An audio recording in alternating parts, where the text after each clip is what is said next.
Okay, Alexander, we need your analysis regarding the deal at the White House on Friday between Serbia and Kosovo.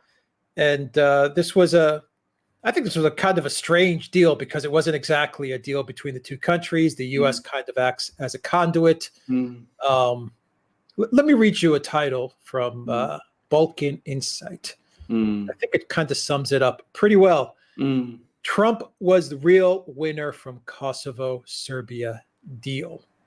Now, this deal also had I think what it was a surprise to Vučić, which was the moving of the Serbian embassy to Jerusalem. Vučić kind of looked very puzzled at that, kind of like he didn't read the agreement. And also some other provisions which had to do more with Israel and labeling Hezbollah a terrorist group and a very bizarre framework for an agreement between these two countries, which wasn't much of an agreement between these two countries. But I guess in all fairness, you could say that this was, for the first time, maybe a step towards some sort of opening up of diplomatic ties between the two countries. But I think it's going to be a very, very difficult road ahead in order to find some solution to the Kosovo problem, which really is a problem. Alexander, what do you make of what happened in Washington? I think you're absolutely. First of all, I think you're absolutely right. I think the unequivocal winner was Donald Trump because I mean he managed to get the Serbs and the Kosovans, who have been completely implacably opposed to each other for decades, ever since Kosovo was broken away from Serbia.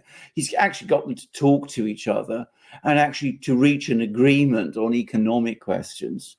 So that was a achievement for him. And on top of all of that, as you rightly say, they've all made all kinds of agreements, or appear to have made all kinds of agreements about Israel. I mean, Kosovo, it seems, is going to open some kind of embassy in Jerusalem. So that's something. And Serbia has made this very strange commitment, which Vučić didn't seem to know about, which is, by the way, a terrible comment about Vučić. I think, by the way, that this will not go down very well in Serbia. I think a lot of people in Serbia, people of a nationalist view, who have been critical of Vučić for some time, will be very concerned about this. They will see it as a step towards Serbian recognition of Kosovo, which in Serbia is a very hot issue. Very, very many Serbs would vigorously and strongly oppose that. So the question is, why did Vučić do it? Because, I mean, it's really, he was the person who took this step. And of course, the thing about Vučić is that he's one of these people who tries to maintain good relations with everybody.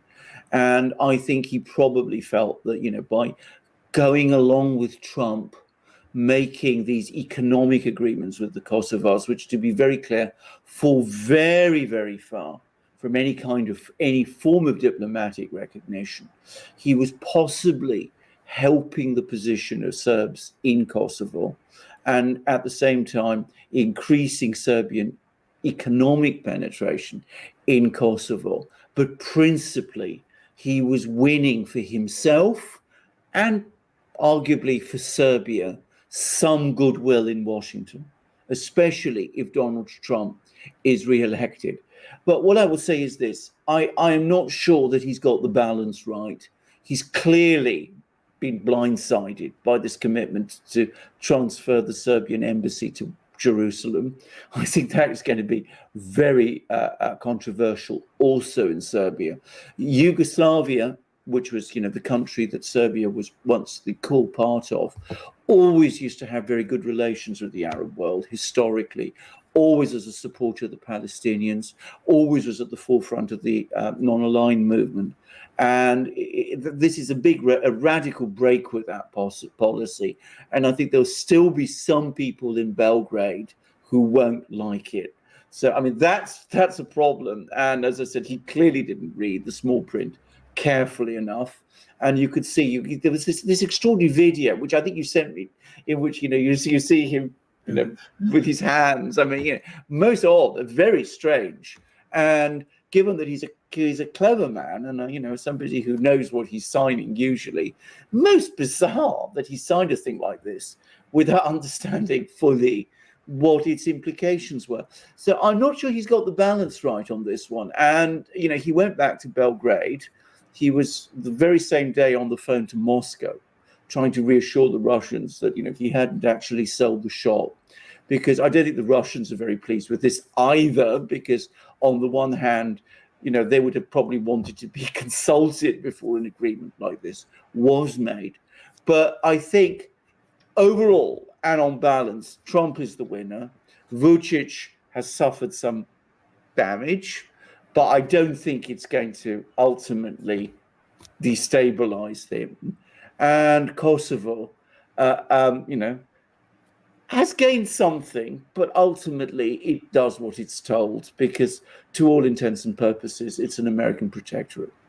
Yeah, I agree with that. It's kind of a NATO statelet, Kosovo. It's not really an actual autonomous country. No. But I have a question for you regarding another provision in the agreement, which I think is kind of interesting. And I think it highlights how Vučić is walking a tightrope that inevitably he is going to fall from. And that has to do not with Russia, but with China. And one of the parts of the agreement says that Serbia has to kind of do away with Chinese infrastructure, technology infrastructure. Obviously, that's going to mean Huawei and the 5G, infrastructure stuff that the U.S. is pushing hard for countries to ban and to block. And it looks like Serbia signed that as well. And I know that China is investing heavily in the Balkans region as a whole, and it is investing in Serbia. And it's backed Serbia, actually, traditionally has backed Serbia with regards to Kosovo. Absolutely. Of Kosovo, China's always been on Serbia's side for that one as well. And all of a sudden you have Vučić kind of, agreeing to be done with Chinese infrastructure. And I think that's going to cause a huge issue for Serbia. But of course, the U.S. said, we're going to invest money, infrastructure, roads and rail into Serbia. So once again, you're looking at Vučić walking that tightrope, but I just think it's too much. You have Russia, you have the U.S., you have the EU, you have NATO, you have China. Sooner or later, he's going to have to move in one direction a little bit. Well, indeed, or if he doesn't, he will fall, because you're absolutely right. He's playing an overcomplicated game. It's a little bit like Lukashenko, only even more so. Lukashenko in Belarus, who thought he could play the Russians and the Europeans off against each other, and now has massive protests on his hands. Vučić has been doing the same for some time now. He's developed a very strong personal relationship with Putin, but what he's doing, cutting deals with the Americans in this fashion, is risky. Now, China has been a very big investor in Serbia, as you rightly say. And of course, China, by the way, came to Serbia's rescue at the peak of the pandemic crisis. And they were sending all kinds of people to Serbia with, masks and equipment and all that. Maybe it wasn't terribly effective. Some of the masks may not have been very good, but they did come. And again, China and Serbia have long-standing relations, and many Serbs and many Chinese will remember that during the NATO bombing war in 1999, China was very strong in supporting Serbia against NATO. And the Chinese embassy in Belgrade was actually bombed by NATO aircraft. And that caused a huge crisis during that war. And that was partly because of, China's support for Serbia at that time. So I think the Chinese will be very angry with this. And the Chinese are a very unforgiving people, by the way. They're not like the Russians who go away and bide their time. The Chinese are outspoken, and they will be very angry with Vučić, and they will want an explanation for Vučić of what he's doing. But, the other people who will not be pleased are Serbian nationalists. They will say, what ultimately, Vučić, did you achieve by signing this agreement? What have you brought us? You've given Kosovo some element of diplomatic legitimacy by signing an economic agreement of this nature. You've given the Americans a pledge that we will open our embassy in Jerusalem, which you didn't even seem to know you were doing. And this goes completely contrary to our traditional diplomacy. And you've upset our key enemies, key allies, Russia, obviously, which is important for many Serbs, but China especially. And they will say, well, Vučić has always talked at various times about, taking Serbia into the EU. Is this what this is all about? That he's trying to pave the way to take Serbia into the EU? There are many, many Serbs who will oppose that. We've seen in Montenegro the kind of reaction that can provoke. A long-standing leader who's been in power much longer than Vučić has been in Serbia is now in severe difficulties in Montenegro because he appeased the Americans and worked with the Europeans and took Montenegro into NATO against the wishes of its people or many of its people, and wants to take Montenegro into the EU against the wishes of many of its people. So Vučić is playing a very dangerous game for himself in Serbia. And as you say, it's a high wire balancing act. And if he's not very careful, he will fall. He won't just annoy his friends, the Russians and the Chinese, and Serbia's friends. He will annoy too many people in Serbia itself. And there were big protests in Serbia just a few weeks ago, and he obviously rode those out. But there comes a point beyond which opposition starts to gain a critical mass. And if he's seen as an anti-patriotic or non-patriotic and selling out Serbia, he can't, I think, in that kind of situation, count on the support of the security forces in Serbia, which are deeply patriotic also. I mean, they are very concerned about Serbia's national honor and about protecting Serbia's territories and integrity and independence. So, he's playing a dangerous game, and I think he's made a misstep. All right. Well, coincidentally enough, I think they're going to be speaking with the EU, Serbia, and Kosovo. I think the EU is now undertaking their own dialogue, their own diplomatic effort. Yeah, absolutely. To find some sort of political recognition between Kosovo and Serbia. I think this week, if I'm not mistaken. Yeah. But we'll cover that as well. We will. I mean, there are, it should be said, pro-EU Atlanticist forces within Serbia itself.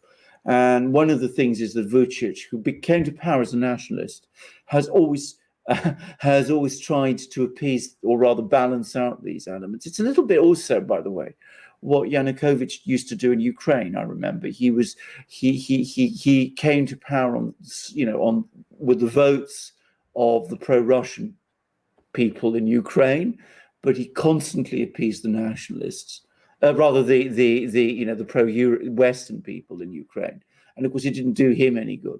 And I think this is the same mistake that Vučić is making. I think at the end of the day, he is appeasing people who will never be appeased and who will never trust him, and he's alienating his supporters both within Serbia and Serbia's friends outside it. So that's what he's doing.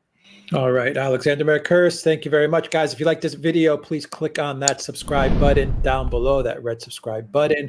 Please click on it and subscribe to the channel, and you will be notified every time we publish a new video or go live with one of our live shows. And also, please donate to us on PayPal, Patreon, and Subscribestar. Your donation really helps out this small but growing channel, and we could use a little bit of help. And please go to the Duran shop, pick up some merchandise. Actually, I've got a magic mug, a Serbia magic mug. You certainly do, absolutely. And shirts, just interesting. Well, indeed, indeed, sir. And can I just say, I've got a magic mug, one of the smaller ones. We now have them both 11 ounce and 15 ounce, and this is Greece. And Greece and Serbia, of course, are great friends and allies. We've fought wars along each other, and there's always been very strong affection and alliance between these two nations, these two neighboring Balkan nations.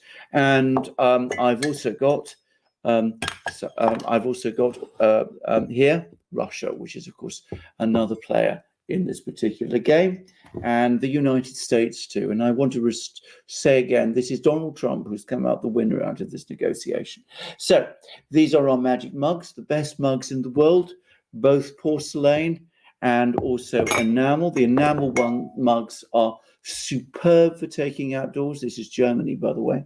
So they are the best mugs in the world, bar none. You can get them from our shop. They come with the flags of many countries.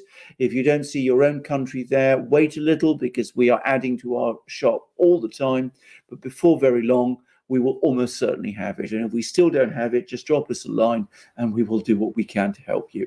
And we're also producing, or rather Alex is working hard on producing, a huge and amazing and wonderful new range of shirts with the flags of countries on those too. And I think you've got Russia there on your shirt. So again, if you don't see your own country as flag, or the flag of a country you want to identify with, just wait a little and no doubt it will come. And of course, we've also got lots of other great things in our shop. We've got hats, we've got baseball hats and truckers hats and embroidered hats. And we've also got a wonderful new range. We have a wonderful range of ebooks. You'll find those all in our shop. All sorts of other great products in our shop. Our shop is expanding at a prodigious, speed. And if you come to our shop and buy the great things you will find there, you will support our channel, as Alex said, and at the same time, you will be the owner of these wonderful things. So come to our shop, support the Duran, and Alex will just quickly remind you how. Just go to the duranshop.com. You'll find the link in the description box down below. Alexander Mercouris, thank you very much. Until next time, everybody, take care.